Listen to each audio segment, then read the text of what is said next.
Welcome to Webs Media Telugu. Guntur GGH 24వ వార్డులో అగ్ని ప్రమాదం చోటు చేసుకుంది. ఉదయం 7:30 గంటల సమయంలో వార్డులో నుంచి పొగలు రావటం గమనించిన సెక్యూరిటీ సిబ్బంది వెంటనే ఫైర్ ఎక్స్టింగ్విషర్ ఉపయోగించి మంటలను అదుపులోకి తెచ్చారు. ఘటనా స్థలాన్ని పరిశీలించిన శ్రీనివాస్ రెడ్డి మాట్లాడుతూ ఎలాంటి ప్రాణ నష్టం, ఆస్తి నష్టం జరగలేదని తెలిపారు. కేవలం ఒక ఏసీ ఫాల్ సీలింగ్ మాత్రమే కాలిపోయిందన్నారు. ముందుగా ఇచ్చిన ఫైర్ సేఫ్టీ శిక్షణ వల్లే సిబ్బంది వేగంగా స్పందించి ప్రమాదాన్ని నివారించగలిగారని చెప్పారు. నమస్తే అండి. ఈరోజు చిన్న ఫైర్ యాక్సిడెంట్ అయింది ఏదంటే ల్యాబ్లో.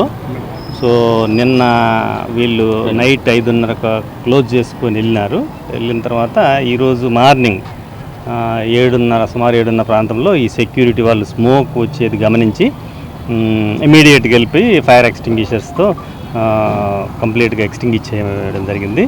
అందులో ఏంటంటే ఎటువంటి ఎక్విప్మెంట్ కానీ కాస్ట్లీ ఎక్విప్మెంట్ కానీ ఏం లేదు. ఓన్లీ ఒక ఏసీ కంప్లీట్గా కాలిపోయింది, ఫాల్ సీలింగ్ కాలిపోయింది.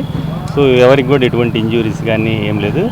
ఈ జీజీహెచ్ వాళ్ళు ఉన్నటువంటి ఎవరైతే ఈ సెక్యూరిటీ స్టాఫ్కి మేము ఇంతకుముందు కూడా 2 times ట్రైనింగ్ ఇస్తున్నాం రెగ్యులర్గా.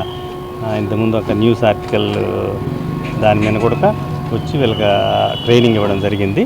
సో దానివల్ల ఏంటంటే ఇమ్మీడియట్గా వాళ్ళంతా వాళ్ళు ఆర్పాలి. ఫైర్ సర్వీస్ కూడా మేము వచ్చి కూడా ఆర్పే పరిస్థితి లేదు.